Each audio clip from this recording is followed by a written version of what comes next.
Hello and welcome in to the Full 10 Yards Betting Podcast. I'm Liam, your host, and maybe your new host throughout the season. We'll see if Adam fires me after 1 week tonight. We are here to do a betting preview of week 2. We were 6-12 for our bets from week 1, with me unfortunately dragging the team down with 3 bad picks. Although we've decided the Rams pick wasn't my fault, but the other picks we're going to claim as bad picks for me. And tonight, as always, I'm joined by my fellow bettor, 3 and 4 from last week. That is, of course, Adam, aka Mr. Touchdown Tips. How you doing, mate? Yeah, I'm good, thank you, mate. Yeah, it was nice to start with a decent week for myself. It doesn't happen too often, as last season you dragged us through, whereas this year hopefully it'll be me putting out some decent ones. Yeah, yeah, quite happy. It was only Mostert in the Miami game, who is obviously missed last night with injury, so I don't know when he got injured in that game. I'll admit I was out drinking, so I didn't pay a huge amount of attention to the goings-ons last week. But yeah, I was quite happy with the start for the season. I think he went out in late second quarter, in and out. So you were kind of stitched There up you with go. the fact they didn't score on the first 2 drives. So Yeah, yeah, you were unlucky with that one. But yeah, your other picks were very good, including betting against your own team, which we'll talk about in a always. minute. How was the? We've spoken about it all summer. How was the meet up last weekend? Obviously, I couldn't be there. Was it a good time for everyone? Yeah, other than the results for pretty much everyone wearing a jersey, we had about 10 of the Giants fan club there, so they obviously had a fairly miserable night after the first 10 minutes. I was wearing a Bengals one. We had Browns fans there in Sean and Josh. Obviously, that didn't end too well for them. I did have a Patriots fan across the table from me, but he was very respectful. He barely said a word. Which, to be fair, I was jokingly going through. It's the Bengals in week 1. I wasn't exactly confident in this anyway. So, and there was a couple of Falcons fans there as well. So, all in all, for people wearing jerseys, it was a fairly miserable one, but it was good. It was a good 30 odd people there altogether. So, yeah, quite nice. And fingers crossed we'll be able to get it going. I know Josh is talking about potential Thanksgiving or a couple of times through the year with Felsons in Birmingham. So, fingers crossed we'll be able to sort something else out later in the year. Yeah, nice. And fingers crossed, people that wear jerseys don't jinx themselves on that Thanksgiving and actually get some wins. I did hear the Browns fans were particularly frustrated that day, from what I've heard on the Yes. grapevine. So yeah, Yeah. I'm sad to have missed that. It's always nice, especially after the Bengals crap the bed again. Yeah, It was quite nice watching the Browns also be very, very bad and not entirely happy with their quarterback who yeah, there might be effigies made soon. well, I was watching a Netflix TV show last night, and he randomly popped up as a guest on it. So he's now decided to branch out into the world of reality TV shows. So Was it about uh, massage houses? no, it was about houses. It was about very big houses in LA, but no, there's no massages as far as I could see. But anyway, we'll move swiftly on from that topic. We're going to talk about something a bit different to start the show. We normally go through Thursday night. Today we're recording on a Friday, but even when we do Thursday shows, we're going to move away from Thursday night football and just pick a game of the week that we want to talk about. And what game could we pick other than this one with me and Adam on the pod? That's, of course, Bengals at Chiefs. Let me check what the live line is. The total is 47.5. I think the spread is still 5.5. Is that right? It's up to 6 on Bet365 earlier. Okay, yeah, 5.5 on Sky, 6 on Bet365 and Virgin. So yeah, somewhere in that region. Obviously, yeah, you're coming off a 0-1 week. Week 1's never great for the Bengals. Week 2's seem to be a bit better, but still not ideal. How are you feeling about the game overall? Weirdly confident. It's a strange one for me as a pessimistic fan who normally goes against my own team, but the Bengals know how to play the Chiefs. They always play them tight. Admittedly, it's normally in postseason, but even last year with Jake Browning, they kept it quite tight in the end by the end of the game. I do worry that our Russian defense is terrible. Obviously, DJ Reader left over the summer, and Yeah, we saw last week from Andre Stevenson went over a ton. So I wouldn't be surprised if Pacheco does similar in this one. So that's not exactly great, and obviously T Higgins doubtful. I think that means he's not playing, frankly. I agree. And the passing game was dismal last week with very little protection for Burrow. So on the surface, there isn't exactly a whole lot for me to be confident about. But I don't think the Bengals would have been preparing for last week necessarily. I think this was the game they would have had in their sights all summer. and this is one they'll have been planning towards. They'll have been watching tape from last week, and they'll know Mahomes and the Chiefs more than any other team that they play against. Frankly, other than frankly, probably more than their division. Their divisional results are dismal, so I think they probably concentrate more on beating the Chiefs than they do on anyone else. So I think they can at least keep it within 6. And obviously, I'm hoping for a win, but we'll see. I know that there was some talk about Burrow's wrist last week. I don't think that was an issue. I think it was just the whole game plan as a whole. There's always a lot on Zach Taylor and his play calling, and I get it. It's boring, frankly, and it's always running on first down, which always puts them behind the line to go. So fingers crossed this week that'll come around. But yeah, I think the Bengals played the Chiefs well.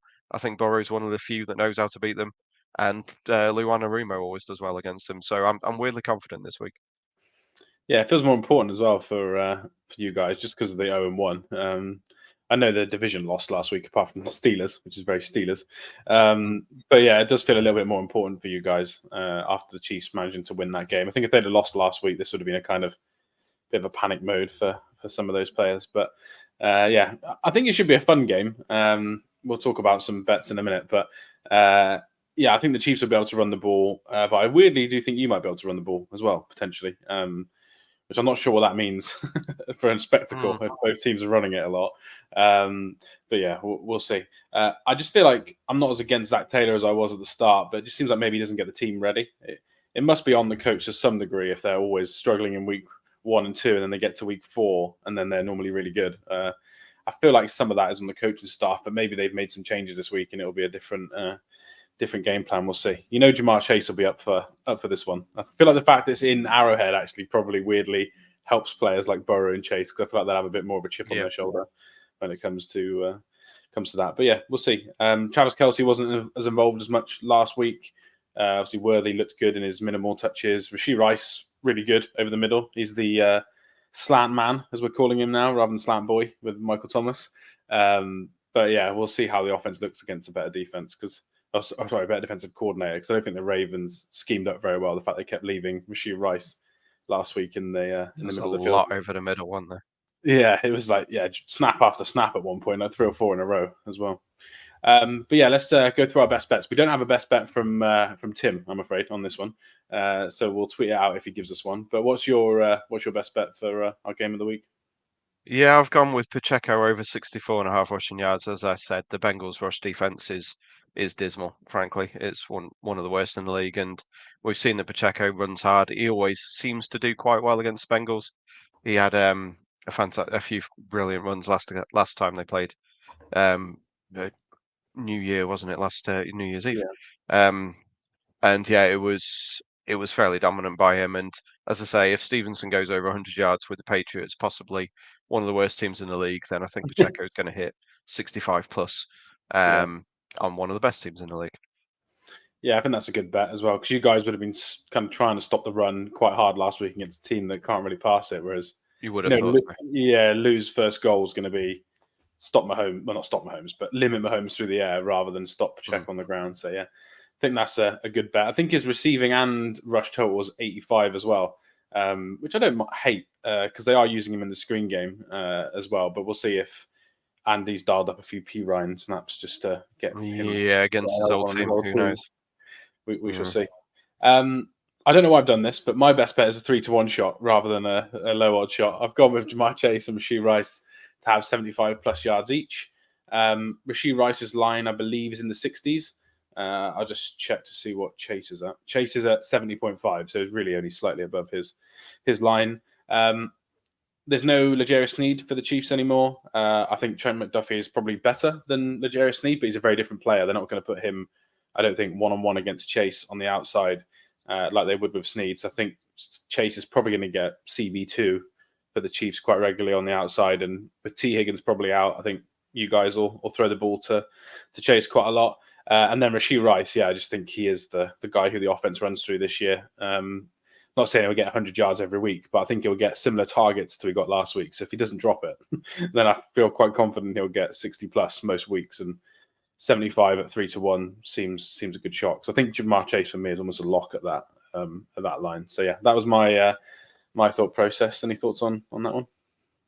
Yeah, I was just looking for Rasheed Rice reception 6.5. Yeah, he generally gets 7 per game, so it Yeah. seems to be no more, no less than 7. He's kind of like Amon-Ra St. Brown was the other year. Is 77 for 70-ish is seems to be the Rasheed Rice line. So I doubt I'd take over 6.5. It seems a little too tight to it, but yeah, you would have thought the Bengals would have just thrown it to Chase last week, so. Maybe he was a little ill coming in. I know obviously the contract was all falling apart, and it seems like it was the guarantees that was the issue with that. I think the Bengals are still stupid, and they did need to get it done, but it is what it is. So yeah, he is their star player. He's a star. So I'd hope he'd get 75. It's difficult because obviously standard lines are 10 to 11, 10 to 11. So if you double them, it's just under 3-1. And as you say, they're near enough the line, so it is pretty much where the odds should be. Yeah, I think like he'd be disappointed if he doesn't get enough targets to hit 75. So we'll see if that happens. But yeah, should be a good game. I haven't found any odds for this yet, but some longest reception stuff for Xavier Worthy will be another one that I'm probably going to try and look at for this game. Yeah, he hit that last week. I had that listed on my bets last week. So yeah, it was a nice one. Cool. All right, let's move away from that game then and go to our spreads of the week. If you're watching on YouTube, we've got the spreads going down on the ticker underneath. But we'll go with let's go with Tim's first. He didn't give any reasoning, but I think I know why. He's gone with 49ers minus 4.5. I assume the logic behind that is the 49ers are the best or second best team probably in the NFL in his mind. Played really well in week 1. Thought Purdy looked pretty good as well in week 1. And then, yeah, Debo and Kittle were really good. And that's probably without Ayuk, to be honest, being fully ready. He definitely seemed a bit rusty in that first game, and they still chucked a load of points on a pretty good defense. So there's no reason why against the Vikings they can't score 35 plus points. And yeah, Sam Darnold looked good last week, but I don't think he'll probably be able to cover this spread if they score 35 plus points. So yeah, I assume that was Tim's logic. What's your best spread of the week, mate? Mine is Rams +1 at the Cardinals. I honestly I don't get it. I know the Cardinals pushed the Bills hard in the first half, but the Rams nearly beat the Lions and obviously went to overtime, which screwed your pick for last week because Yep. it was always likely to be a touchdown, whoever got it, and they obviously don't get a chance to reply during the regular season. So yeah, that kind of hit that, but the Rams are a far better team. I know that the NFC West kind of goes in circles and each coach is good at defeating the other coach, but I think the Rams are a far better team than the Cardinals here, and just 1 point I think is very low. It'll be one I'm probably putting on everywhere I can. Yeah, the NFC West is weird with that, but actually the Rams always beat the Cardinals normally, so it actually works the right way around for that pick. But yeah, this was one of my I only really had 3 that I was considering, and this was one of my 3 as well. I know we're a bit of a pro Rams podcast, but I do feel like the way Puka, maybe that's it. Yeah, I think the line actually preseason line was 2.5, so it has gone the other way for the Rams. But yeah, whether that's Puka and the offensive line are quite banged up, but I think Stafford and McVay need to probably win this game, so I think they'll come in looking good. And I thought their defense looks better than most people thought as well against the Lions. So yeah, I think that's a good pick. I've gone with Colts minus 2.5 against the Packers. I think this line was 3 preseason the other way, but they've no Jordan. Sorry, 3.5 the other way. So Jordan Love is basically worth 7 points when it comes to 5.5 points when it comes to the spread. LaFleur basically said he was not ruled out yet, but unlikely to play. Which for me, there's just no way he's going to play after watching that game last week. They've got Willis as their backup, someone I really liked in college, but I've definitely been proved wrong on. He looks awful in the NFL. So I've just got no confidence that the Packers will be able to score enough points. And the Colts offense looked pretty good on the ground last week. Some bombs in the air, which I think they'll be able to hit against a pretty new Packers defense that didn't look great against AJ Brown last week. So yeah, I just feel like this is a kind of bet against the quarterback. It wouldn't surprise me if Willis has a fumble, a pick, and they only score 13 points. So yeah, that was my thought on this game. Yeah, Any other spreads you like? defensive touchdown could be a good one to look at there. I saw in a different group I'm in, I think someone said Malik Willis had been sacked on 17% of his dropbacks, which seems absurd. Like 1 in 5 times he gets sacked just seems crazy. Yeah, but he got sacked last time in his only snap, didn't he? For the Hail Mary, that was a sack. So Yeah, that they blamed the turf, didn't they? So I guess yeah. that skews things a little bit if it's 100% of his snaps is a sack in the game. Yeah, well, I just know I'm going to watch this game now on Sunday, and the first snap's going to be a sack, and I'm just going to sit there and chuckle, and just think of this podcast. But yeah, I thought he was going to be good in college, but it doesn't look great. So yeah, I think they'd be disappointed if you're a Colts fan and they don't cover the 2.5 and Yeah. win by a field goal. Any other spreads you like at all? Not particularly, to be honest. The Jets has come down a little bit against the Titans. I still don't rate the Titans. Obviously, they Mm, threw away a huge lead last week with Levis crapping all over the place. So I wouldn't be surprised if the Jets win that one quite comfortably. And obviously, they need the win after last week. But other than that, I was fairly.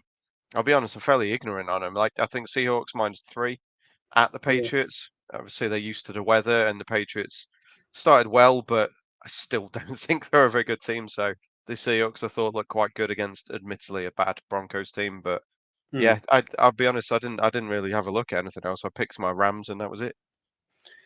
Yeah, they're 3.5 Seahawks in certain places as well. So if you can get 3, I think it is actually a valuable bet, to be honest. Yeah, Because I'm not quite sure they'll be able to run all over the Seahawks, and if they can't run, I don't think Brissett's going to be able to pass you to win a game. So I think Seahawks is a good shout. The only other two for mine, one's the Tim bet of the week, as I'm going to call it. Cowboys -6.5 against the Saints. A, because Tim absolutely hates the Saints, and B, I'm a big fan of. I like the Cowboys. I think this season more than Tim does. So yeah, I think they'll win by more than a touchdown. I just think the Panthers are that bad that the Saints scores a little bit of a mirage from last mm. week, whereas the Cowboys played a really good defense and scored 30 odd points. I know some of that is on the offense, but yeah, that was another one. And then speaking of the Browns, I don't hate the Jags -3.5. If that got to -3 on Sunday, I think people should I, probably I bet that. think it is on 365. Yeah, from the updated lines I did earlier. I think you've got the 3 on that, and as you say, the 3 on the Seahawks. Oh, right. Oh, yeah, I Yeah, think that's a really good bet then. Deshaun Watson, yeah, terrible. And I think the Jags, look, fourth quarter went awful for them after ETN threw the game away. But I think Trevor Lawrence looked good in the first half, and the defense looked really good to hold the Dolphins' skill position players to like 2 big plays okay. all day. I know that Tyreek Hill was huge, but the rest of the He game, he he missed Tua missed him on like a 70-yarder as well down the field, yeah, which would have been a walk in. yeah. So I think the defense looked relatively good aside from a couple of big plays. Josh Hines Allen looked good, so I think at 3 is one that's worth going for. Cool. Let's move on to totals then. Going along the ticker again. What's your favorite total for week 2, mate? That is a very good question. What did I went Bengals Chiefs under 48. Obviously, could have used it as my best bet in that game, but I just feel again both of these teams tend to they know each other well. They keep each other tight, and we said earlier it could be a high rushing game for Pacheco and Moss/Brown Mhm. on the other side of things, which generally means lesser scoring. And yeah, I feel like the last few games between the two have been under the 48, have been under the total that has been on offer. So yeah, I think Bengals Chiefs, I think is going to be tighter than a lot of people would probably want. Yeah, I might be wrong, but I feel like it's 2 relatively conservative coaches. I know Andy is, but I think Zach Taylor is Mm, as well in the regular season. So I think you're going to see, you're not going to see 4th and 5s like you are in Lions Rams. You're going to see punts and no, then resetting. So yeah, I think that's a no, good shot. I think the only way this doesn't go under is weirdly if the Chiefs come out on fire on the first couple of drives, because then I think Bengals will just throw it non-stop and it will turn into a bit of a shootout. But if the Chiefs just start relatively slow, run the ball quite a bit, I think this has got a good chance of going under. Tim's best bet for total is the Jags game mentioned earlier, so Browns v Jags under 42.5. Obviously, very good defense for the Browns. I think the Jags were a very good defense last week. So yeah, I can see why he's gone for that. Any objections to Tim's pick there? No, as we've been saying, obviously Deshaun Watson just doesn't have it, and Joko's out as well, Yeah, which could be a fairly big loss for them. And the Jags, yeah, they're good in fits and spurts. Obviously, we saw last week it was a half. Maybe they'll do a little bit better this week. They got to 17 points, didn't they? So in basically 2 quarters. So yeah, I don't think the Jags have got enough to put up 24, 25. So yeah, I don't mind that. yeah, their offensive line looked like the weak unit last week, and I think Myles Garrett is going to probably punish those tackles. I've gone for the game we spoke about a minute ago, actually. So I've gone for the Patriots Seahawks game over 38.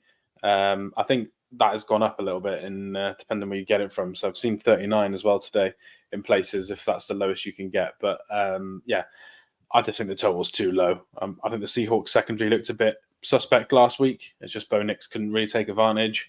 The Patriots, I think, benefited from you guys running the ball a lot, whereas I do think that Ryan Grubb and the Seahawks offense will start chucking it around the place a little bit.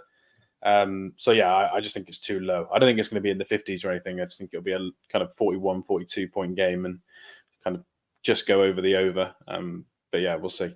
I'm kind of relying on not a lot of turnovers, unless it's touchdown turnovers there. Because if both teams turn it over a lot and it's just back and forth, kind of 3 and out, 6 and outs, then I'll be in trouble. But I think the Seahawks offense is good enough to help me kind of get to that total. Yeah. Any other totals you liked at all? Again, I'll be honest, I didn't have a big look around. I picked the one I wanted and went with that. Rams Cardinals again, it should be quite a fun one. And I know that they obviously they're familiar foes, but they do put up a lot of points against each other, I believe. So that'd be quite an interesting one. Giants Commanders, I'd probably have to go under again, just because I don't trust either quarterback. I did like what I saw of Jaden Daniels, obviously on the ground at least. And then probably the same with the Bears.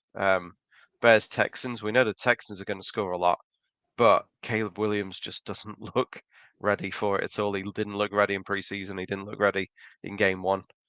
So possibly an under there, under 45.5 as well. Yeah, I didn't mind the under in the Giants game. I don't hate the under. I never really pick unders in 30 odd point games, but Panthers Chargers 39.5. I feel like that could easily be like a 20-3, and Jim Harbaugh walks off delighted at a big win. So yeah, I think under 39.5 is not a bad shout. And then the fun one, always should bet unders in theory if you want to win more money. But I like the over for the Lions Bucks game. I think it's 50.5. If that comes down at all to 49, that's obviously a big key number there with the scoring. I think 50.5 is still good enough for me to take the over. I think that'll be a bit of a shootout with Baker Mayfield trying to go back into that building and win after last year's playoff game. So yeah, I like the over in that, but it is a big spread on week 2 because offenses do take a little bit of time to get going, don't they? Sometimes. True. Yeah, it is. It's ticked up to 51.5 and 365, so I think it's going the wrong way, unfortunately, for wanting to bet on it. Yeah. Cool. And then in terms of touchdowns, which is my nemesis, the last season and didn't start off well with my week 1 bet, unfortunately. Who are you going for your touchdown scorer? Well, I've done what you've been doing and gone with the big one. I've gone 9-2 on Juwan Johnson scoring for the second week in a row. I do think that the Cowboys defense is fine. They obviously get a lot of pressure on, but I was tempted with Shaheed at 3-1, but I wasn't sure which one to go to score 2 in 2 games. So I went with the bigger odds on Juwan Johnson. I think he is tight end 1 there. Obviously, we know Taysom comes in. Excuse me. Taysom comes in and does his stuff, but Juwan Johnson is the pass catching tight end. Foster Moreau got one on a broken play last week. After Johnson was pushed out the end of the end zone. But yeah, I just quite like the odds. I thought 9-2 was pretty generous for him. Yeah, he was schemed wide open as well for his touchdown that he caught last week. So he's obviously in the game plan. And he, to be fair, in the last 2 seasons, for how many snaps he plays, he actually does score quite a lot of touchdowns as well. He doesn't do much else, but he scores touchdowns. Yeah, I like that bet at 9-2. I've completely swapped the plan of attack and gone for much shorter odds and gone for Mike Evans 11-10. again in that game with Bucks and the Lions. I think it'll be a high scoring one. I believe he scored a touchdown in the playoffs, so he definitely had a long completion just before half time, like a 50-yard completion down the sideline. And I think Baker Mayfield will be looking for those kind of moon shots to Mike Evans that he loves. So I think that's a good shout. Last season, the last 6 weeks of the season, he was 4-5 for 5 of the 6 weeks. So I think now we're at 11-10. I like those odds till it gets to evens, and then wide receivers are tough to bet on if they're worse than evens. And then Tim's touchdown scorer is James Conner from the Cardinals. Got a lot of snaps last week. They ran the ball an absolute ton, especially in the first half. Kyler Murray seems to love him as well from a check down. So he's gone for James Conner 21-20. And that's another player, mate, that, to be honest, similar to yours, scores a lot of touchdowns in the NFL when it comes to James Conner.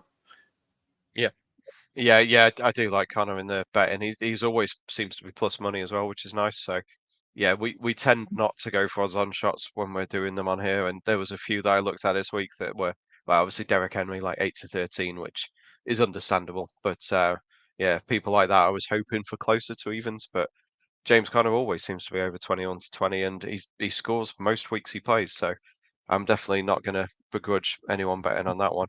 I was just having a quick look at seeing what other ones Tim put up, because he put up a few. Okay. Gus Edwards or J.K. Dobbins, but again, the odds are terrible on them because they're playing the Panthers. I think Yeah. it was 8-5 and 9-4, or not even 9-4. I think it was 6-4, 8-5. So really not bettable for me personally, because I don't know which one's going to get the ball. I think Gus should, in theory, get the goal line work, but obviously Dobbins looked better last week. I did have a quick look at Colts defense. It's 17-2 on Paddy Power, so that'll be one that I'm definitely adding in there. And it seems stupid to avoid Anthony Richardson as well. He's 6-4 anytime. In like I think he's played 5 or 6 full games, and he's never been lower than a QB4 in fantasy, and that's because of his rushing and his touchdown upside. So 6-4 on him again at Paddy Power is very tempting. Yeah, I like that one. I actually think the defensive score for the Colts is really good odds as well, because with the Willis playing in there for sure. I like that. Yeah, I haven't really got many others, to be honest. I wanted my random tight end, Jared Wiley, 20-1 for the Chiefs, was going to be too good to turn down. But then I remembered your boy Samaje Perine against his old team, and I wanted better odds than this, but I can see 4-1 on Virgin Bet, and I can see 3-1 on Sky Bet if anyone has got either of those two. But yeah, it might be one to shop around, see if you can beat those odds. But yeah, I think that'll be one where they're little screen maybe in the red zone, or kind of check release play, similar to what he's hurt the Chiefs with on the other end. I think that could be a good one. I'm just going to look at the Cowboys as well, because I know their starting tight end is out. Jake Ferguson. So yeah, they've lowered Schoonmaker unfortunately to 5-2 on Sky Bet. But again, if you look around, I bet you'll get better than 5-2. Yeah, because I think I bet that before Jake Ferguson is officially out, because then the odds are just gonna drop. But you know, Dak Prescott loves to target a tight end, and I'm still not 100% sure on the Saints defense. So yeah, I think I'd go for Schoonmaker if you could get it at better than 5-2. Yeah, just having a look now. 3-1 is the best on Odds Checker. So yeah, not for me on that one. You got Hunter Lupke, obviously the fullback, 8-1. Yeah. Turpin as well. I'll be honest. Turpin maybe for another punt return, 8-1. He's had one in his career. Can he go back to back? Who knows? But yeah, I don't know how you feel, but I feel like they've definitely shortened touchdown prices this season so far on the games I've tried to bet on anyway. Yeah, it definitely seems like it. I mean, even last night when Achane could have been out, they took Jeff Wilson down to 6-4 or something hideous like that. They've really, really trimmed them, and Jordan Mason is down to pretty much nothing for the 49ers as well. It's tough, a lot tougher than it used to be. It is, yeah. And I've noticed they Sky Bet touchdown treble odds also make you think they're good odds, but they were actually worse odds last week than if you just bet it at Virgin Bet for the same 3 players with the boost. So be careful, any bettors out there, because Sky Bet definitely get you on those boosts. 2 out of 3 winners at least. So at least they picked the right players. It's always 2 out of 3 though, I feel like, and with them, but yeah, we'll see how it gets on for this week. Cool. Anyone watching on the screen, you can see our best bets for the week. So spread, Adam's gone for Rams +1, Tim's gone for 49ers -4.5, and I've gone for Colts -2.5. Totals, Adam's gone for the Bengals Chiefs game under 48. Tim's gone for the Jags Cleveland game under 42.5. And I've gone for the Pats Seahawks game to finish over 38 points. And then our touchdown scorers are Jawan Johnson for Adam from the Saints. Tim's gone for James Conner from the Cardinals. And then finally, I've gone for Mike Evans from the Bucks against the Lions. And that's it for our best bets. Any other bets, mate, at all? Any lines or anything for player props you're keen on, or is that it? Yeah, Rashad White, I'll echo what Tim's put in the group. Over 3.5 receptions for Rashad White is ridiculous. I think he had 6 or 7 last week. Again, against the Lions, which is the game we expect them to be trailing. Baker loves the dump off to Rashad White. I think his receiving yards is 23.5 as well. So both of those are quite low, and I'm very happy with taking either of them. So just thought I'd mention Tim's one on there. That's his prop of the week, which is something he's created. So yeah, and I'll have a look through Sunday morning for my ones. I know generally you want to get on early, but I did well last week. There was quite a lot of annoyingly, Rico Dowdle cost me 500 quid last week by only hitting 28 yards instead of 34, which was very frustrating. But I hit, I think, 5 out of my 6 on that accumulator. So yeah, I started well, and hopefully it'll carry on. Yeah, that one was frustrating as well, because you think they would have used him more than Zeke Elliott in the second half. They still kept chugging Zeke along, unfortunately. Yeah. But yeah, he did have a -2 on one as well, which didn't help things. I do like true. I do like that Rashad White bet though, for sure. But yeah, if you want to see any of Adam's tips on Sunday, or if he tweets it out, it'd be at Touchdown Tips on X as well. And then, yeah, the only one that I liked, because we were talking about it earlier, Josh Jacobs, his rushing attempt line, so not the yardage, just the attempt, is 16.5. I really like the over on 16.5. Now they've juiced it to the over to 8 to 11. But Virgin Bet often on the day has sometimes like 18 or 20 plus, like they go in twos. So if you wait till Sunday, you might get an 18 plus or a 20 plus, and then you're going to get 6 to 4-ish on some of those numbers. But yeah, I do like Josh Jacobs over. I wouldn't go yardage, because he does tend to go for a nice couple of -1s there. And then if he hits one big, then you win your bet all the time. But you're kind of relying on him to hit a big one, I feel like. So I think rushing attempts is quite good. And if you're a brave man, Malik Willis's line is 6.5 rushing attempts. Again, I feel like he could be scrambling for his life a bit, because he can't read defenses. So you get a rushing attempt if he tries to scramble and only runs for a yard. So yeah, that'd be a couple more for me. Cool, and that's it for ours today. Thanks everyone for listening and watching. If you have, please remember to go follow us on Twitter /X at @full10yards. Like and subscribe on YouTube as well. That really helps us. And then if anyone wants to come along wearing a jersey and watch their team lose at Thanksgiving, I'm sure there'll be some more information as the months come along. So thanks again, Adam, mate, for joining me. Thank you. Yeah, enjoyed it. And yeah, we'll be back next Thursday, probably not Friday, to talk about week 3. So thanks for listening. Have a good weekend. Bye-bye.